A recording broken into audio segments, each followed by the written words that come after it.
अभी एक दिन कह रहा था मैं दोबारा मुख्यमंत्री बनूंगा। अरे कैसे बनेगा, अभी तेरा केस चल रहा है। सुप्रीम कोर्ट ने कहा कि तू कोई फाइल पे साइन नहीं कर सकता। के साथ घूम रहे हैं ब्लैकमेलर, जो लोगों की कंप्लेंट करके पैसे खाते हैं, उसके साथ घूम रहे हैं सट्टे वाले। ना तो इसको काम करने का तजुर्बा है कोई। सबसे बड़ी बात तर्जुबे, ये घूस खा के तो इधर आया। ये भी कंप्लेंटर था पहले, इसको मिला गया अन्ना हजारे, उसको भी धोखा दे गया क्योंकि कुछ किया ही नहीं ना। सबसे बड़ी बात है अब ये जिनके बिल है 30-35 हजार 40, मैं जीतने के बाद माफ कर। अरे तू आज ही मुख्यमंत्री को कह अभी माफ हो जाए। हिम्मत तो होनी चाहिए ना झूठ बोलने का। क्या मतलब बुजुर्गों की पेंशनें 6 साल से बंद है, इसका क्या है? सुबह टिकट किसी को देगा, शाम को 5 करोड़ देगा और टिकट बदल देगा। नमस्कार, पंजाब केसरी पॉडकास्ट में आपका स्वागत है। आज हमारे साथ हैं जंगपुरा सीट से भारतीय जनता पार्टी के उम्मीदवार तरविंदर सिंह जी मारवा, जो कि दिल्ली सरकार में मंत्री भी रहे हैं और एक तरह से अगर कहा है जंगपुरा का पर्यायवाची। जब जंगपुरा का नाम आता है तो तरविंदर सिंह मारवा का नाम आता है। उनका बेटा अर्जुन काउंसलर भी है और वो लगातार लोगों से जुड़े रहते हैं और सिख राजनीति का भी एक बड़ा चेहरा है। तरविंदर जी, आपका पंजाब केसरी में स्वागत है। थैंक यू, धन्यवाद पंजाब केसरी का धन्यवाद। तरविंदर जी, जंगपुरा सीट है और इस बार जो जंग है वो कैसी रहने वाली है? रहने वाली क्या है, जो एमएलए 11 साल से नहीं था तब भी लोगों के बीच में रहा, उनके सुख में दुख में उनको मदद के लिए कहीं भी जाना है साथ लेकर चला जाता था। और गरीब आदमियों का जो भी कठिनाई उनकी आती थी, चाहे वो ब्याह शादियों में हो, वहाँ मदद करनी। ये जो ठंड का महीना चलता है तो कमलों का मतलब कि वो जो हम अपनी आत्मा को खुश करने के लिए करते हैं, उसमें हमने राजनीति कभी लगाई भी नहीं है। हमारा तो एक ही उद्देश्य है कि हम लोगों की सेवा करते रहें। और सेवा करते करते तो अब तो समझ लो कि 1976 से सेवा शुरू की थी। पहले मैं डीएवी प्रेसिडेंट भी पहले बना था मैं, उसके बाद यूथ में भी रहा, सब जगह रहा। अब जब 98 में पहला चुनाव जीता था, उस वक्त हमारे एरिया में जंगपुरा में पानी की बड़ी समस्या थी, बिजली की बड़ी समस्या थी। मैं नेहरू नगर गया एक बार, वहाँ पर 300-400 औरतें मेरे पीछे और कम से कम 10-15 औरतें अपने आंसू कर रही थी कि हमें इस पानी से मुक्त करा दो। नहीं तो क्योंकि बाल्टी लेके उस टाइम फर्स्ट फ्लोर ही होते थे ज़्यादा, अब तो 4-4 मंजिल 5-5 मंजिल बन गए। तो सेवा भावना की तरह चलते रहे। ये तो आंधी थी तो हम चुनाव हार गए, जमानत बच गई। यही हम लोगों का शुक्रिया करते हैं कि आप लोगों ने हमें जमानत से तो बचा दिया। तरविंदर जी, एक आजकल एक सुनने में आ रहा है कहीं उसमें कि आप बोल रहे लोगों की जब गीदड़ की मौत आती है तो शहर की तरफ भागता है और सिसोदिया का चुनाव का एंड होना है तो वो जंगपुरा आ गया। नहीं, सिसोदिया से ये पूछना, लोग पूछ रहे हैं, मैं क्या पूछना चाहता हूँ। लोगों की बात जहाँ जा रहा है लोग पूछते हैं। पर्पलगंज वहाँ से जंगपुरा से कितनी दूर है? 6 किलोमीटर नहीं है, 7 किलो 5 मिनट में। आजकल जब से नरेंद्र मोदी जी की देन हुई, हाईवे बने, आप 5 मिनट आनंद विहार में आप 12 मिनट में पहुंच जाते हैं। आज की डेट में 15 मिनट। ये नरेंद्र मोदी जी ने जो किया कोई भी नहीं कर सका। और सबसे बड़ी बात है, जो प्रोजेक्ट आता है एकदम हो जाता है, ये नहीं उसका रुकने का नहीं। यहाँ तो हमने देखे हैं, आपने देखा जब करनाल जाते थे वो बाईपास कितने साल बंद रहा इसकी सरकार में। कब उद्घाटन हुआ था? 6 साल तो इसकी सरकार में बंद रहा, फिर सेंटर ने शुरू किया तो अब फिर हुआ है। तो नजफगढ़ से आ जाता, फिर भी मैं कहता कोई बात नहीं, आ गया नजफगढ़ से, रोहनी से, आपके प्रीतमपुरा से। लेकिन ये तो 6 किलो, ऐसी क्या बात है कि वहाँ से छोड़ के यहाँ आ गया? क्योंकि वहाँ के लोगों ने अभी भी 2 दिन पहले उसके वहाँ पर पर्पलगंज से लोग आए, आप पार्टी के आए, किसी ने कार्यकर्ता का कभी सम्मान नहीं किया, कोई काम नहीं किया। जहाँ गंद पड़े गंद पड़ा हुआ है। इसी तरह जंगपुरा में इसका चेला ही है प्रवीण कुमार, उसने भी एक सड़क का उद्घाटन नहीं किया, अब उद्घाटन करा रहा है जब चुनाव आ रहा है। तो इसलिए लोगों में अब 1 महीना हो गया इसको टिकट अलॉटमेंट हो गई थी, 20-25 दिन तो हो गए हैं ना। अभी मान लो एक मीटिंग नहीं कर सका ये। पैदल तो घूमते जाओ, पैदल घूमने से क्या, कोई 4 हाड़ भी नहीं डाले। या तो अब तक तो आपके पास कई तस्वीरें आ जाती उसकी, तो तस्वीरें दे कौन सी। आज किलोकड़ी में किया, 4 लोग थे वहाँ, बाकी कोई उधर से था। और सबसे बड़ी बात है उनके साथ पता कौन घूम रहे हैं, उनके उसके साथ घूम रहे हैं ब्लैकमेलर, जो लोगों की कंप्लेंट करके पैसे खाते हैं। उसके साथ घूम रहे हैं सट्टे वाले। लाजपत नगर में एक सरदार है, वो सट्टे का काम करता है, वो उसके साथ घूम रहा है। तो इन लोगों ने इसको कोई चुनाव जिता देना है। और जा रहा है प्रवीण को लेकर जा रहा था, 2-3 दिन उसको अलग कर दिया, वो अब अकेला उसके साथ अलग कन्विंसिंग कर रहा है। तो लोगों ने कोई सत्कार उसको मिल नहीं रहा। मेरे हिसाब से तो लगता है कि तीसरे नंबर पे ही ना चला जाए। अच्छा, आपके टाइम में जो शीला दीक्षित जी की सरकार थी, आप उस वक्त मंत्री थे, दिल्ली कितनी सुंदर बनी थी, और पिछले 11 साल में जो ब्रेक लगाया है, कैसी दिल्ली बन गई है अभी? देखो, ना तो इसको काम करने का तजुर्बा था कोई, सबसे बड़ी बात तजुर्बे। मेरे से कोई फोन पे बात करे तो मैं समझ लेता हूँ ये मेरा आदमी है या नहीं। एक तजुर्बा होता है। ये घूस खा के तो इधर आया, ये भी कंप्लेंटर था पहले, जिसका आप मुख्यमंत्री नाम ले रहे हो, ये भी कंप्लेंटर था, लोगों की कंप्लेंट करके पैसे खाता था। आपको पता है, इसका निकालो रही है, ये सबसे बड़ा कंप्लेंटर था। इसको मिला गया अन्ना हजारे, उसको भी धोखा दे गया। मैं शीला दीक्षित कांग्रेस के कभी समझौता नहीं किया एक भी बात पे। अब देखो 3 दिन पहले ही, पिछले हफ्ते का झूठ, सुबह इसकी मुख्यमंत्री कह रही है कि 1,000 देंगे, प्रेस कॉन्फ्रेंस में कह रहा है मैं 2100 दूंगा, और हमने पास कर दिया। और इसी की सरकार कह रही है कि हमने इसको योजना ही नहीं है, और अपने लड़कों से ही फार्म भरवा रहा है, वहां दिल्ली सरकार का बोर्ड लगा रहा है। जब डंडे पड़े तो भागे, हमारे यहाँ भी खोले, जब लोग इकट्ठे हुए तो भागे, उसको भी काले झंडे दिखाए। आप कहाँ तक झूठ बोलोगे? ग्रंथी साहब, अरे 10 साल से क्या कह रहा था, उनको पहले तनख्वाह दे देते। पहली बात तो उसको पता ही नहीं, सिख धर्म में किर्त कमाई, हम जितने पैसे कमाते हैं 10% दान देते हैं, तभी इतने बड़े गुरुद्वारे हमने, स्वर्ण मंदिर, करोड़ों लोगों को रोज लंगर सिखाते हैं, वो किर्त कमाई जाती है।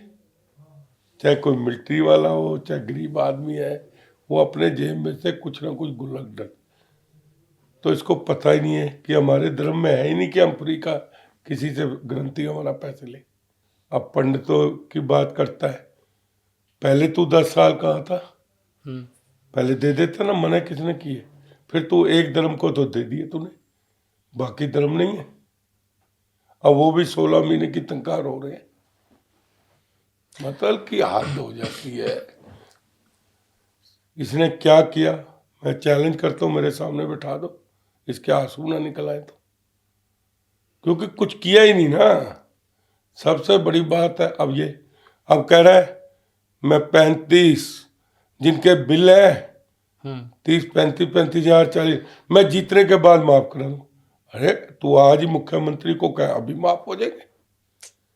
हिम्मत होनी चाहिए ना, झूठ बोलने का क्या मतलब हुआ? हिम्मत होनी चाहिए काम करने की। कितने झूठ है इसके, पूरा रात लगा रहे हो तो इसकी बात ना खत्म। किसी चीज में खरा उतरा हो। बुजुर्गों की पेंशनें 6 साल से बंद है, फिर झूठ पे झूठ। अभी एक दिन कह रहा था मैं दोबारा मुख्यमंत्री बनूंगा। अरे कैसे बनेगा, अभी तेरा केस चल रहा है। सुप्रीम कोर्ट ने कहा कि तू कोई फाइल पे साइन नहीं कर सकता, कहा ना उसने। तू दफ्तर की कार्ड नहीं यूज कर सकता, तू दफ्तर नहीं जा सकता, तो तू कैसे मुख्यमंत्री की ओथ ले लेगा? उसने इस्तीफा भी क्यों दिया? जब उस पर FIR होगी, 6 महीने तक तो सरकार चलाता रहा। जब ये पाबंदियां लग गई, जेल से छूटा तो आते इस्तीफा दे दिया, इसलिए कि उसको मुख्यमंत्री की कुर्सी का सुप्रीम कोर्ट ने, इसने लिख के एफिडेविट में दे के आया, वहां माफी मांग के आया कि मैं नहीं जाऊंगा। और सिसोदिया की बात करो, सबसे बड़ी बात है कि उसको ये चुनाव नहीं लड़ना चाहिए। अभी भी नॉमिनेशन क्यों? का दिन है। ये नहीं कि मैं जीत रहा हूं या मैं, उससे नहीं, लेकिन एक जिम्मेवारी के हिसाब से इसको चुनाव नहीं लड़ना चाहिए। वो इसलिए नहीं लड़ना चाहिए, 1.5 साल जो जेल में रहा है और राउज एवेन्यू में फास्ट ट्रैक में केस चल रहा है। आजकल राउज एवेन्यू, मेरे ऊपर भी अभी पीछे केस था, 2-2, 3-3 बुला के चौथे दिन बरी कर दिया उसने। मतलब वो एकदम सुन के महीने में फैसला सुना देते हैं। और जो 1.5 साल जेल में रहा हो, यहाँ हाई कोर्ट में इसके पास कितना पैसा है, एक बड़े से बड़ा वकील कर सकता है, इसको वैसे एक दिन भी जेल नहीं रख सकते आप, अगर इस पे सबूत ना होते तो। ठीक है जी। अब क्या है, जिसको 1.5 साल सजा हुई है उसको 7 साल सजा जरूर होगी। आज लिखवा लो मेरे से, नहीं तो मैं राजनीति छोड़ दूंगा। जब सजा होगी, चाहे 5 हो चाहे 7 हो, हमने भी बड़े केस देखे हैं। अब क्या है, अगर तेरे को सजा होगी तो जेल में लोग साइन कराने जाएंगे, लोग जेल में जाएंगे, जी। लोग इसका नाम क्या, जेल में इजाजत मिल जाएगी साइन करने की? नहीं। अभी नहीं मिली ना, तो फिर लोग तो वहीं के वहीं खड़े रहे। इसलिए हर बात, अब क्रांति की बात कर रहा है, एजुकेशन क्रांति की बात कर रहा है। अरे एजुकेशन क्रांति होती तो 10 साल में गवर्नमेंट के स्कूल कितने बंद हो गए? अगर क्रांति होती तो कितने बच्चे स्कूल से निकल गए? कम से कम मेरे हिसाब से एवरेज लगाई जाए तो 40-50 हजार 10 साल में बच्चा स्कूल से निकल गया। तो फिर क्रांति खींची। क्रांति होती तो आज स्कूल जो प्राइवेट DPS बने हुए हैं या दूसरे बने हुए हैं, कईयों के पर्सनल भी बने हुए हैं, उनकी आज इतनी कीमतें क्यों बढ़ गई? बिल्कुल बिल्कुल। ठीक नहीं कह रहा? उनकी कीमतें आज 1000 करोड़ में चला गया। जैसे 5 स्टार होटल 1000 करोड़ में, 2-2000, 5, ऐसे स्कूल भी 1000 करोड़ में चला गया जमीन जी से। बिल्कुल, उसका बिजनेस आप निकाल के देखो। हम्म। आज संस्कृत की स्कूल की वैल्यू पता है? ओ 5000 होएगी करोड़। आज वो जो उसका पूरी साहब का है, क्या नाम है उसका, मैं इधर वसंत विहार कुंज की तरफ, सबसे जो नाम बोल रहा वसंत हूँ वैली? मैं, है वसंत वैली? हाँ, उसकी क्या वैल्यू समझते हो? आज 10,000 करोड़ होगी। हाँ, अगर वो मारवा जी, लेकिन केजरीवाल जी ये कह रहे हैं कि उनका तो CM फेस है केजरीवाल, और आपकी पार्टी में दूल्हा ही नहीं है कोई, बिना नहीं, दूल्हे के चले जा रहे देखो हो। पता क्या है, हमारी बड़ी पार्टी है, बड़ी पार्टी का एक अपने आप असूल होता है, सबको साथ चलना, सबकी सलाह लेना। इसका क्या है, सुबह टिकट किसी को देगा, शाम को 5 करोड़ देगा और टिकट बदल देगा। इसका क्या है? अरे इसका कुछ भी नहीं है। आप देख लेना, 2/3 मेजोरिटी से भारतीय जनता पार्टी आ रही है। इस आदमी पे कौन यकीन करेगा? 1.5 साल बाद सिसोदिया छूटता है, पता क्या कहता है? कहता है पटाखे पहले तो छूटते हैं, शहीद भगत सिंह आ गया। अरे शहीद भगत सिंह के तो तू मतलब एक नखून भी नहीं है तेरा सिसोदिया। ये तो इसकी लैंग्वेज। आपने इसका टीवी वो देखा नहीं था, एक पीछे शहीद भगत सिंह जी की, तो पत्रकार को क्या कह रहा था? पत्रकार को कह रहा था ये तो नाटक ही है जो फोटोए लगा रखे, आपने सुना होगा। अच्छा मारवा साहब, अभी बात करते हैं थोड़ा सा भाजपा की रणनीति के बारे में। अभी आम आदमी पार्टी ने तो 2100 रुपये महिलाओं के सम्मान के रूप में उन्होंने घोषणा की है। कांग्रेस ने भी कल 2500 रुपये की घोषणा कर दी कि हम प्यारी दीदी योजना शुरू, क्या बीजेपी भी इस तरह की किसी योजना को देखो पर विचार कर रही है, देखो जो उसका भारतीय मैनिफेस्टो होगा उसमें ऐसा भारतीय कुछ होगा? जनता पार्टी ने 1 महीना प्रयोगशाला लगाई, व्यापारियों को बुलाया, सिख समाज वालों को बुलाया, सबको बुलाया। रामवीर भदौरी जी उसके चेयरमैन है, एनडीएमसी कमेटी सेंटर में जो कनाट प्लेस है, जी सबकी बात सुनी, महिलाओं को बुलाया, सबको, ओबीसी सबको बुलाया कि आप बताओ हम मैनिफेस्टो में क्या डालें। ये तो होता है मैनिफेस्टो।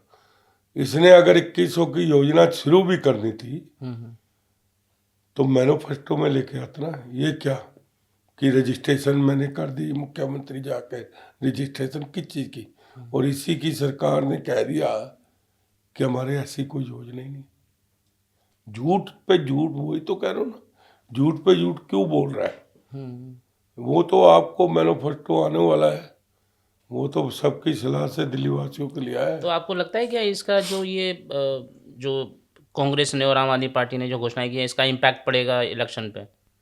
बीजेपी को उससे कोई भाई नुकसान हो जी, सकता है अगर बीजेपी इस तरह भाई की जी, किसी योजना को नहीं लाती है तो? कुछ भी नहीं इफेक्ट पड़ेगा। सुन लो, लोग, एक झुग्गी वाला भी बड़ा समझदार हो गया। सुन लो मेरी बात, आप उसको कम मत समझो आज की डेट में, क्योंकि हमें रोज ही मौका मिलता है।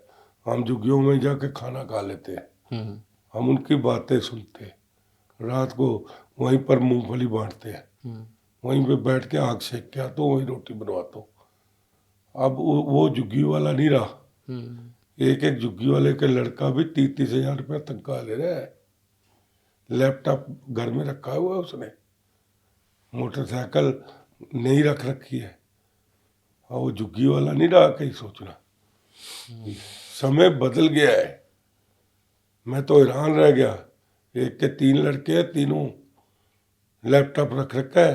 पूछा तनख्वाह कितनी है, 30-30 हजार रुपये। अब बताओ वो झुग्गी वाला है या सरमाएदार है, उसको समझ आया कि नहीं। अच्छा, एक दूसरा एक आरोप और आम आदमी पार्टी लगातार बीजेपी पे आरोप लगाती है कि बीजेपी ने वोट कटा दिए। जहाँ जहाँ भी उनको लग रहा था कि यहाँ से हम हारेंगे, वहीं उन्होंने, आम आदमी पार्टी के बेसिकली वो ज़्यादातर वोटर्स थे क्या, तो चाहे वो आतिशी जी हों, चाहे वो केजरीवाल साहब हों, सभी ने ये आरोप लगाया, संजय सिंह साहब ने, कि बीजेपी ने इस बार वोट कटाने का खेल खेला है आम आदमी पार्टी को हराने की। किसकी बात कर रहे हो आप? पहली बात तो ना तो कोई किसी की वोट कटवा सकता। सुन लो, एक औरत की इसने कहा वोट कटी हुई है, जंगपुरा की थी, उसने शाम को टीवी में आके कह दिया मेरी वोट तो बनी हुई है। इसी ने उसका नाम लिया। वोट आप किसी की नहीं कटवा सकते। इसके बोलने से क्या होता है, इसको अपने कामों की बात करे। अब राहुल गांधी जब हार जाता है क्या कहता है, ईवीएम है। फारूक अब्दुल्ला के बेटे ने क्या कहा कि अब ये इनको छोड़ो, उसी के पार्टी के ना। बिल्कुल। तो फिर इनका क्या है, सुबह कुछ कहेगा, दोपहर को कुछ कहेगा, शाम को कुछ कहेगा। अब आ जाओ, इसने जब 2013 में चुनाव लड़ा था, इसने कहा था ना जहाँ झुग्गी में मकान बना कर दूंगा। कहा था कि बिल्कुल कहा था ना, मैं झूठ तो नहीं बोल रहा। नहीं। एक भी इसने मकान नहीं बनाया दिल्ली में, एक आदमी को चाबी नहीं दी। और अगली बात और मैं बता रहा हूँ, आप सुन के हैरान हो जाओगे, क्योंकि हमें पता है ना नीचे की क्या बात है। हवा में हम बात नहीं करते ना। प्रताप कैंपेन नेहरू नगर, कल चले जाना, चेक कर लेना जब भी समय मिले। वहाँ पर हमारे टाइम के बने हुए रोनी में करीबन 1800 या 1700 फ्लैट बने थे, तैयार भी हो गए थे। 13 में हम चुनाव हारे, पैसे जमा भी हो गए, चुनाव हारे। उसके बाद फ्लैट जब सबके, उनको कम से कम नहीं 20 बार दिखा भी आए ये लोग जाके, तुम्हारा ये है, तुम्हारा वो है, तुम्हारा वो है। वो वहाँ जाते हैं, जब चाबी मांगने जाते हैं तो कहते हैं लिखवा के लाओ। वो यहाँ जाते हैं, कह रहे हैं अभी तैयारी हो रही है। होते होते आज 2012 के पैसे जमा हुए, आज आ गई 2025। अब आगे की इसकी कहानी सुनो। उन फ्लैटों के खिड़कियां, दरवाजे आप जा सब गायब। सकते हो, पाइप लाइनें, सब तोड़ दिए। उसके बाद आपकी बिजली की लाइटें, पक्के, पोर्ट सब तोड़ दिए। जितना सरिया था सब निकाल के ले गए। अब वो दोबारा अगर तैयार होंगे तो 600-500 करोड़ फिर लगेगा, लगेगा, दोबारा लगेगा। फिर तैयार। आप जाके देखो, जी जी उसकी फोटो भी लगा दो, और प्रतापगढ़ में नेहरू नगर चले जाओ। अब जिनके बिजली के बिल आ रहे हैं, कह रहे मुझे जीतने दो। हाँ, उसके आप बाद सुनो उसकी चाह। बुजुर्ग सीनियर सिटीजन के पैसे नहीं दे सका 6 साल, वो आदमी महिलाओं को 2100 रुपया कैसे दे देगा? और फिर 70 लाख महिलाएं हैं दिल्ली में, 60 तो पक्की होंगी। नहीं, उन्होंने तो 46 लाख के लिए बोला है कि 46 लाख महिलाओं को देंगे। और चलो 40 लाख का 46, 2100 रुपये 46 जोड़ दो, कितना बनता है? दूध का दूध, पानी का पानी हो जाएगा। अच्छा, एक आरोप और है बीजेपी पर। हम तो दे सकते हैं हाँ, क्योंकि हमारे पास सेंटर है। सेंटर। प्राइम मिनिस्टर ने एक लेटर लिख दे कि 1 लाख दिल्ली को दे दो, उसी टाइम पहुंच जाएगा कि नहीं? हमारे पास तो, अच्छा मोदी जी ने, इसने तो एक चाबी नहीं बांटी।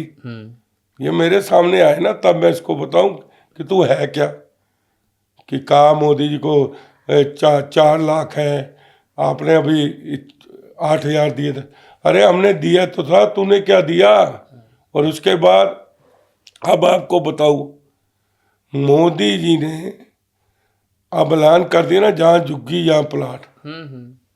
अब देखना, बांट भी दिए। मकान और बांट भी दिए। तेरे से तो एक चाबी नहीं देगी, तेरे पास तो कोई जवाब ही नहीं है। आप छाप देना सामने आमने, कभी भी आ जा।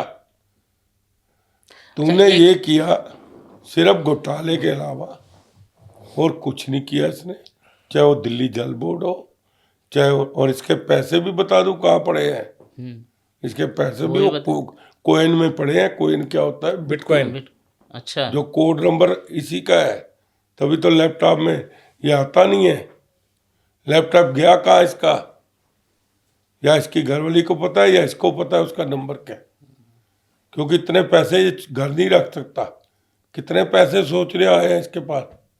इसके पास कम से कम 10 साल में 1 लाख करोड़ आया इसके पास। इसने किसी को नहीं छोड़ा है। यह है 4 फुटा, 3 फुटा होगा या 4 लेकिन ये जितना अंदर है उतना बाहर है। इनकम टैक्स से निकला हुआ है। और कंप्लेंटर था ना, कंप्लेंटर को सब चीजें पता होती है, किसकी कहाँ क्या करनी है। मैंने तो कंप्लेंट करके क्या करते थे? पैसे लेता था। मतलब एक तरह से आप ये कहना चाहते हैं कि अरविंद केजरीवाल ब्लैकमेलर है? बहुत बड़ा ब्लैकमेलर, थोड़ा मोटा नहीं है। हाँ, मैं जो बात कह रहा हूँ बिल्कुल सच कह रहा हूँ। मारवा साहब, मैं अब आपसे ना 4-5 लोगों के बारे में एक एक राय मांगूंगा। आप एक वर्ड में देने की कोशिश कीजिएगा। 1 में दे देंगे, 2 में कहोगे 2 में दे देंगे। 1 में दीजिए आप। हाँ, चलो। नरेंद्र मोदी जी हाँ, क्या है वो?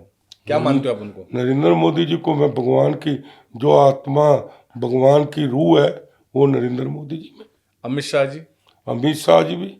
अमित शाह सेनापति है, वो हनुमान है। वो उनके लिए जो काम पार्टी के लिए करता है, नरेंद्र मोदी जी के लिए करता है, वो और कोई नहीं कर सकता। अरविंद केजरीवाल जी? अरविंद केजरीवाल तो झूठा है। वो तो इतना झूठा है, उस पैसे के लिए तो कुछ भी कर दे। मनीष सिसोदिया? मनीष सिसोदिया का इतिहास बता ही दिया। क्रांति लाया शराब। आज क्या हुआ, 15 साल के बच्चे ने भी बियर शुरू कर दी जब से ये ठेके चले। 15 साल का बच्चा भी बियर पी रहा है। अब जब बियर महंगी हो गई है, घर से चोरी करके पीता है। राहुल गांधी? राहुल गांधी तो शहजादा है, महाराजा है। हमने देखा ना उसको, 4 घंटे धूप में खड़े रहे। 20 गाड़ियां आती हैं, बाहर हाथ भी नहीं लाता, टेलीफोन में लगा रहता है। मेरे सामने कराओ ना उसको भी कह दो मेरे सामने आके करे। उस टाइम जो राजे महाराजे होते थे ना जी, हम इनके लिए चपरासी थे। जितनी कैबिनेट है आपकी, चपरासी थी इसकी। जितने जनरल सेक्रेटरी है, फाइल लेके खड़े होने वाले हैं। मैंने देखा है ना, सोनिया गांधी जब मिलती थी दिवाली पे, सारे होम मिनिस्टर भी लाइन में मिलता था। क्या है वैल्यू सर? इस पार्टी में जब से आया हूँ मुझे पता होता मैं 30 साल पहले आ जाता। इसमें सब अपने आप को कार्यकर्ता समझते हैं। बड़े से बड़ा जनरल सेक्रेटरी भी आपको चाय पिलाएगा, नम्रता से बात करेगा। मंत्री भी, जिस मंत्री से मिला हूँ, मतलब मेरा कोई काम नहीं होता, मैं तो वैसे ही विश करने जाता हूँ दिवाली पे, लेकिन अगला चाय बिस्कुट, बड़े से बड़ा मंत्री अमित शाह जी के चले जाओ तो बिठा के चाय पिलाते हैं, बिस्कुट मंगवाते हैं, खुद उठा के लाते हैं। राजनाथ सिंह जी के पास चले जाओ, खुद प्लेट आता है और जब टाइम मांगो देते हैं। आपके जेपी नड्डा जी क्या आदमी है, अगला खुद जाके फ्रूट की प्लेट पर, ऐसे आदमी काम मिलते हैं। इसमें यहाँ तो ऐसे ऐसे है, आपको सुनाना चाहूँगा, मैं नाम नहीं लूँगा क्योंकि मेरे पुराने दोस्त हैं, मुझे पता है क्या क्या धंधा कर रहे हो। कि कोई उसका यहाँ तो बटे हुए हैं, बटे का मतलब बता दूँ आपको। प्रियंका गांधी, उसके अलग ठेके हैं, हिमाचल उसको दे रखा है। यहाँ ठेके हैं, जैसे शराब के ठेके होते हैं ना, ऐसे स्टेटों के ठेके हैं। 3 प्रियंका गांधी के ठेके हैं, 3-4 सोनिया गांधी के ठेके, 3-4 इसके ज़्यादा, क्योंकि ये राहुल गांधी इसकी ज़्यादा चल रही है, माँ इससे ज़्यादा प्यार करते हैं।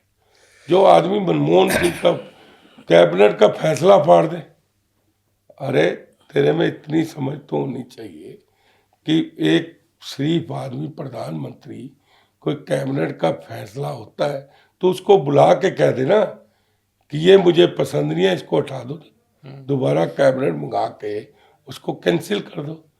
फाड़ने का क्या मतलब हुआ? उसी दिन से कांग्रेस 0 होगी। तो ये थे हमारे साथ तरविंदर सिंह मारवा जी, जिन्होंने बड़े जोशीले और खतरनाक और गुस्सीले अंदाज में आम आदमी पार्टी के खिलाफ अपने तेवर दिखाए। देखते रहिए पंजाब केसरी।